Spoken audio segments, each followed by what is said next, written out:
তো এক্স স্যান্ডেলে আমারটা দেখেছেন, একটা লোকের নামে 12টা কেস, তার মধ্যে 3টে মার্ডার কেস। এবং এর আগেও কিভাবে আমরা শুনেছি কোথাও খাপ পঞ্চায়েত হয়, এখানে তৃণমূল পঞ্চায়েত, সরাসরি টিএমসির নেতা এবং গুন্ডা মস্তান, পশ্চিমবঙ্গকে মুসলিম রাষ্ট্র হিসেবে ঘোষণা করা হামিদুর রহমানের সবচেয়ে বড় হাতিয়ার। আমি মুখ্য সচিবকে লিখব কোচবিহারের অপরাজিতার ঘটনা এবং চোপড়ার মেহরুন্নেসার ঘটনা, এই দুটো ঘটনাই সিবিআইকে ট্রান্সফার করার জন্য বাংলার মহিলা মুখ্যমন্ত্রী যেন রেকমেন্ড করেন। আমি মুখ্য সচিবকে লিখব, যদি গ্রহণ না করেন এই মামলা দুটো ট্রান্সফার করার জন্য যে আইনের আশ্রয় নিতে হয়, প্রয়োজন হলে তাই নেব। শুনুন, কোচবিহার, তারপরে চৌপড়া, পরপর একের পর এক ঘটনা, অন্যদিকে গণপিটুনি, এরকম বহু ঘটনাই পশ্চিমবাংলায় ঘটেছে বা ঘটছে। এগুলো কোনো কারণে সামনে এসে গেছে। আপনার একই ঘটনা আপনার কলকাতার খুব কাছেই ক্যানিং থেকে শুরু করে, ভাঙড় থেকে শুরু করে অনেক এলাকাতেই ঘটছে এবং তৃণমূল থাকলে ভবিষ্যতেও ঘটবে। আজকে দেখা গেল যে বিজেপি বিধায়ক, মহিলা বিধায়করা তারা বিক্ষোভ দেখাচ্ছিলেন এবং স্পিকার বলছেন কোনো পারমিশন নেই, তাও বিক্ষোভ দেখাচ্ছে। পারমিশন লাগবে না। স্পিকার মহোদয়ের উল্টো দিকে দুজন রাজ্যপালের বিরুদ্ধে ধর্ণা অ্যালাউ করতে পারেন। বিধানসভাটা কি রাজভবন নেই? যদি তৃণমূলের ওই দুই বিধায়কের দম থাকে, রাজভবনের গেটে গিয়ে ধর্ণা দিচ্ছেন না কেন? বিক্ষোভটা তো রাজ্যপালের বিরুদ্ধে, তাহলে বিধানসভায় কি? আর বিধানসভাটা কি তৃণমূল কংগ্রেসের অফিস, না মাননীয় অধ্যক্ষের ওটা পার্সোনাল প্রপার্টি? বিধানসভাটা হলো পশ্চিমবঙ্গের যারা ল মেকার তাদের জায়গা এবং গণতন্ত্রের একটি বৃহৎ পীঠস্থান। স্বাভাবিকভাবে এক যাত্রায় তো পৃথক ফল হতে পারে না। Without slogan, without obstructing any road, যদি পিসফুল ডেমনস্ট্রেশন ওদের দুজন দিতে পারে, আমাদেরও 4-5 জন মহিলা এমএলএ দিতে পারে। এটা কি চলবে? এটা কি অব্যাহত থাকবে? আমরা একটু পরে সিদ্ধান্ত নেব। কন্টিনিউ করার ইচ্ছা আছে এবং পশ্চিমবঙ্গ মহিলা কমিশন যারা ঘুমাচ্ছেন তাদের কাছেও দরবার করার প্ল্যানিং হচ্ছে এবং পার্টি নির্বাচিত জনপ্রতিনিধি সবাই বৃহত্তরভাবে নামার পরিকল্পনা আমরা নিচ্ছি। এর বাইরেও আমি মুখ্য সচিবকে লিখব, দুটো মামলা সিবিআইকে হ্যান্ডওভার করে দিতে। কারণ পুলিশের এখানে কি রোল সবাই জানে। তাই তার পরবর্তী ধাপে এই তাজামুলের মতো মানে বর্বর চিহ্নিত গুন্ডা হামিদুর রহমানের মানে সেকেন্ড হ্যান্ড যাকে বলা যেতে পারে, এই রকম যারা লুক্কায়িত শাহজাহান এখনো পশ্চিমবঙ্গে আছে, তাদের বিরুদ্ধে আমাদের সর্বাত্মক লড়াই চলবে।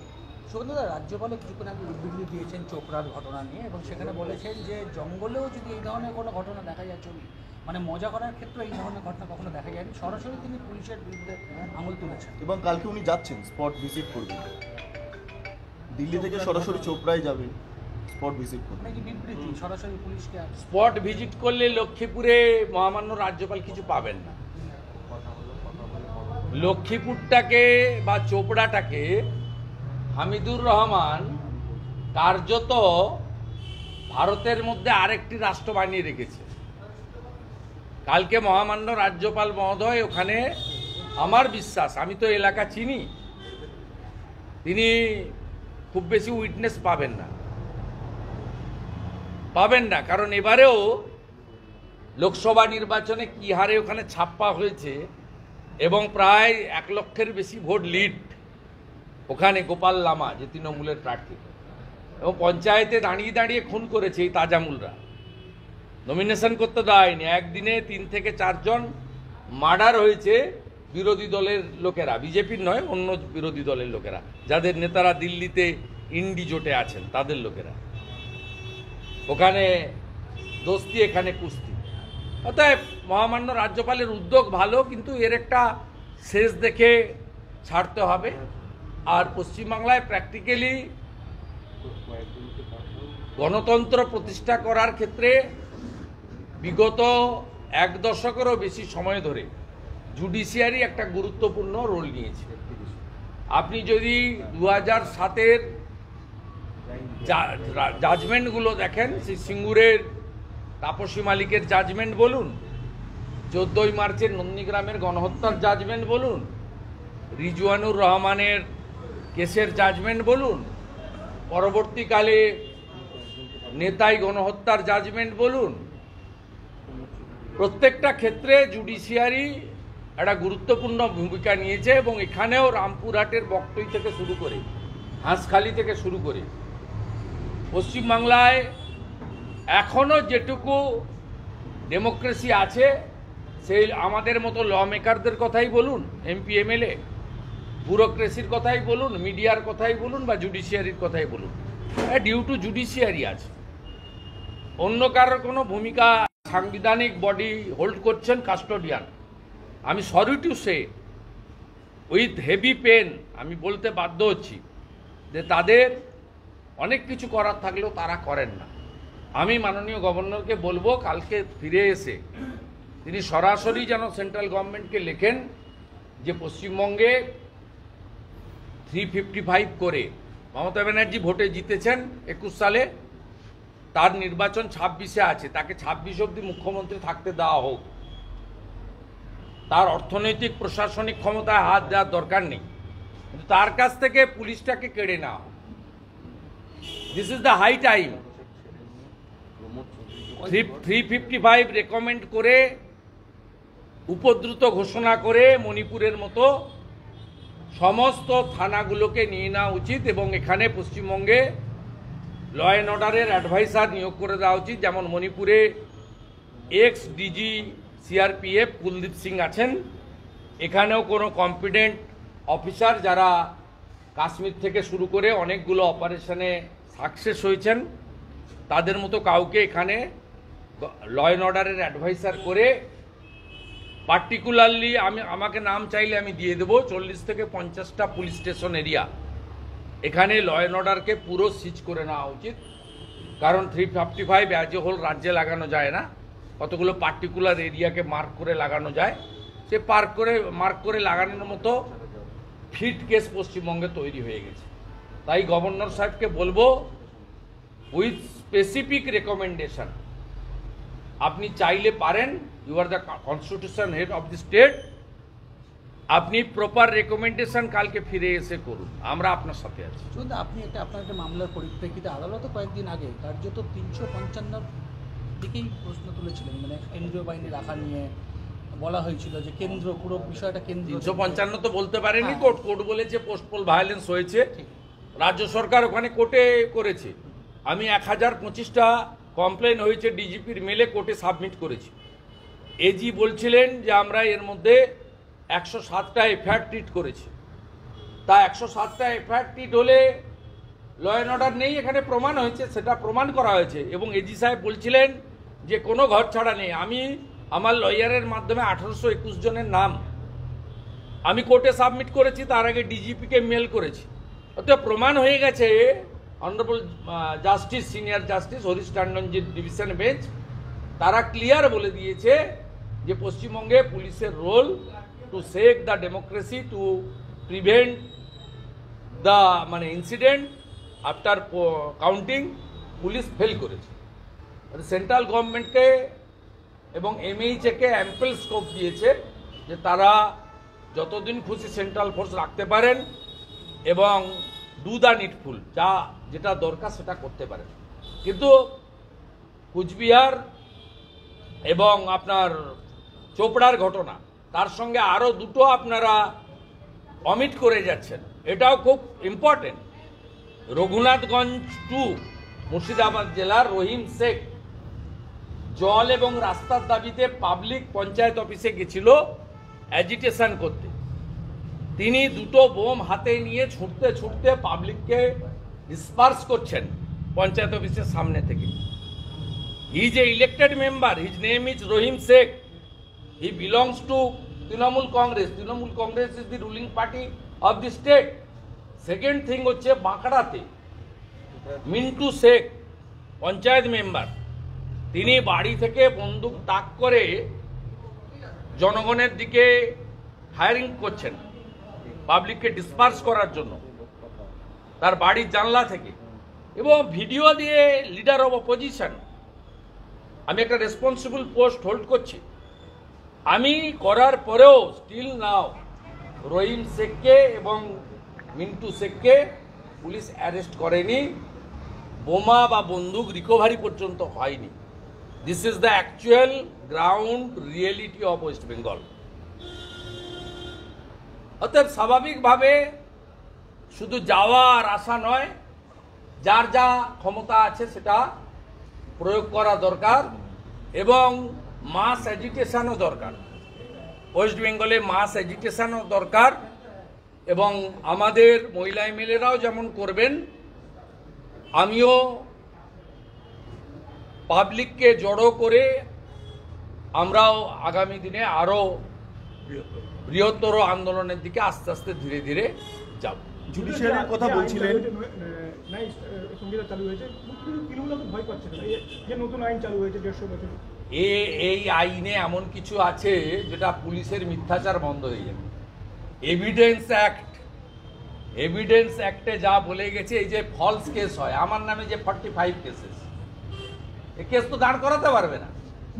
অনন্তকাল ধরে চার্জশিট না দেওয়া, কোর্টে কেস ডায়েরি প্রডিউস না করা, এ তো টাইম বেঁধে দিয়েছে যে 3 দিনের মধ্যে সিডি দিতে হবে, 1 মাসের মধ্যে ইনভেস্টিগেশন কমপ্লিট করতে হবে। এই যে তৃণমূলের যে পুলিশ কাস্টডিতে চাওয়া, অ্যান্টিসিপেটরি বেল চাইলে সিডি প্রডিউস না করা, অনন্তকাল ধরে চার্জশিট না দেওয়া, এভিডেন্স ট্যাম্পার করা। আজকে আপনার যে কোনো ভিডিও ফুটেজ, মোবাইল ফোন, যে কোনো সিসিটিভি ফুটেজ, তাকে এভিডেন্স অ্যাক্টের বাইরে ছিল, সেগুলো এনেছে। এতে খুব মানে স্টিপুলেটেড টাইমের মধ্যে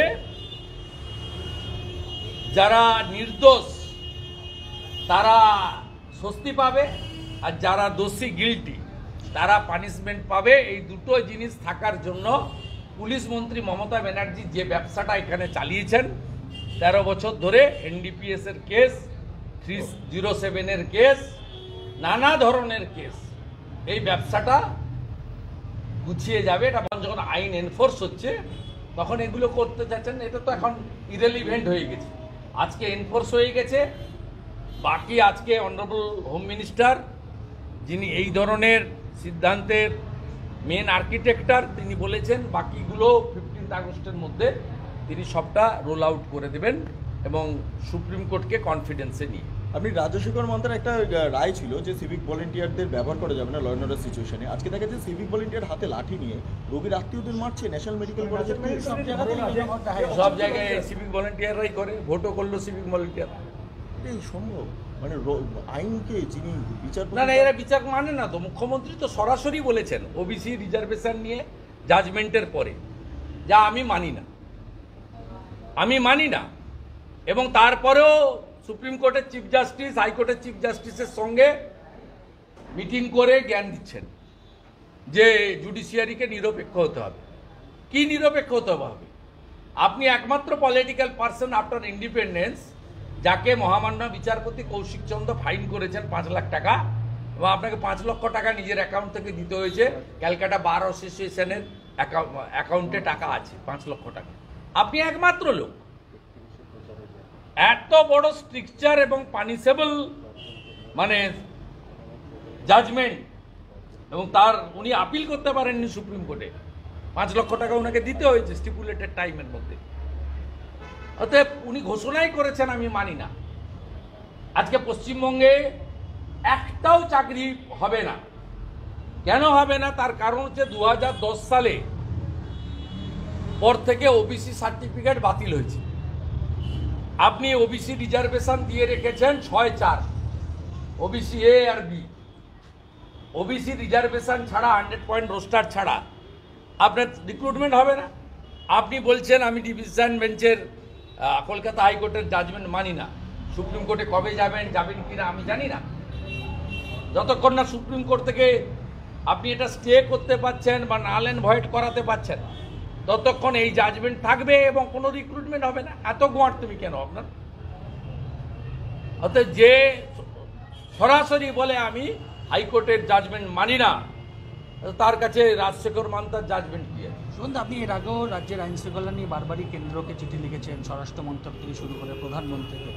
ফের কি আপনি এই যে একের পর এক ঘটনা ঘটছে, চোপড়া? না, আমি আপনাকে বলি, ইতিমধ্যে মাননীয় রাজ্যসভার সাংসদ শ্রমিক ভট্টাচার্য তিনি অ্যাট্রোসিটি এগেনস্ট ওমেন, চাইল্ড এবং মাইনরিটিস যেটা বলতে পারেন, ল অ্যান্ড অর্ডার তো স্টেট সাবজেক্ট। আপনি as a whole law and order নিয়ে তো কেন্দ্রের ডাইরেক্ট হস্তক্ষেপ করার কিছু নেই। এমএইচে বড় জোর রিপোর্ট চাইতে পারে, লিমিটেশনটা বুঝতে হবে। ভারতবর্ষে যে সরকার চলে তারা সংবিধান মেনে চলে। ভারতবর্ষের প্রধানমন্ত্রী কখনো বলে না যে রাষ্ট্রপতি ভবনে যাওয়া যাবে না। এখানকার মুখ্যমন্ত্রী বলেন যে রাজভবনে যাওয়া যাবে না। অতএব কনস্টিটিউশনাল বডিকে দেশের সবাই রেসপেক্ট করে, ইনি দেন না। অতএব ওখানে লিখে বললে তো কোনো লাভ হবে না। যেখানে বললে লাভ হবে সেটা আমি জানি। একটা রাস্তা, একটা বিধানসভার ফ্লোর, আর একটা জুডিশিয়ারি। তিনটে জায়গায় লড়াই করলে লাভ হবে, তিনটে জায়গায় লড়াই হবে। লড়াই হচ্ছে বলেই সিপিএম কংগ্রেস অপ্রাসঙ্গিক, BJP ফরমেটেবল, dependable and strong alternate. উনি জল মিশিয়ে 2,71,00,000, আমরা জল না মিশিয়ে 2,33,27,000।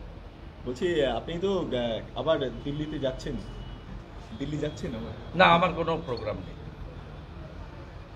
তার দিল্লি ভারতবর্ষের বাইরেও নয়, আমি এক্স এমপিও বলি। কখন যাব কখন আসবো যেটা দরকার মিডিয়াকে জানাবো। আপনাদের ওগুলো গল্প করার মতো ওগুলো অনেকে করে, এয়ারপোর্টের সামনে মিডিয়া ডেকে রাখে, এয়ারপোর্ট থেকে বেরোনো। আমি সব কারবার থাকি না। যেটা দরকার বলি, কোঅপারেট করি, যেটা দরকার নেই আপনার জানারও দরকার নেই। আমার তো নিজস্ব কিছু কাজ থাকে। শুনুন, এই যে আপনি বলেছেন যে সিএসসি, কিন্তু আপনি লাস্ট এক্স হ্যান্ডেলটা দেখেননি তো আমার। 2 বলে একটা দিয়েছেন। নো, 2 তো দেখে নিয়েছেন অনেক আগে। আমি একটু আগে করেছি একটা, আমাদের অরূপকান্তি দিগর আরামবাগের প্রার্থী, তিনি ইলেকশন পিটিশন করছেন। আমি কাউন্টিং এজেন্ট সম্রাট মিত্র, যিনি হরিপাল বিধানসভার একটি টেবিলে কাউন্টিং এজেন্ট ছিলেন বিজেপি, তিনি আমার কাছে এআরও বা আরও ডিক্লিয়ার করা রেজাল্ট পাঠিয়েছেন। তাতে আরামবাগ লোকসভা কেন্দ্রের হরিপালের 236 নম্বর বুথে বিজেপি প্রার্থী অরূপকান্তি দিগর পেয়েছেন 254টা ভোট। টিএমসি প্রার্থী বাগ মিতালি, মানে মিতালি বাগ, পেয়েছেন 552টা ভোট। কিন্তু কাউন্টিং টেবিলে যিনি ছিলেন তার সিট বলছে অরূপকান্তি দিগর পেয়েছিলেন 254, বাগ মিতালি পেয়েছেন 252। আমরা যে অভিযোগটা করছি, রাউন্ড ওয়াইজ ডিক্লারেশন না করে সন্ধে অবধি ঝুলিয়ে রেখে নিশ্চিত প্রামাণিক অরূপকান্তি দিগর, এরকম বহু বিরোধী দলের প্রার্থীকে এরা হারিয়েছে। 21-এ যা করেছিল এবারেও তাই করেছে, এবং আমরা সর্বক্ষেত্রে আটকাতে পারিনি। আমাদের 1-2 এজেন্ট ছিল, ওদের 8-10 করে এজেন্ট ছিল, এবং সরাসরি পুলিশ, ডিএম, আইপ্যাক সব মিলিয়ে কাজটা করেছে। তাই অরূপকান্তি দিগর ইলেকশন পিটিশন করতে চলেছে। ঠিক আছে, থ্যাংক ইউ।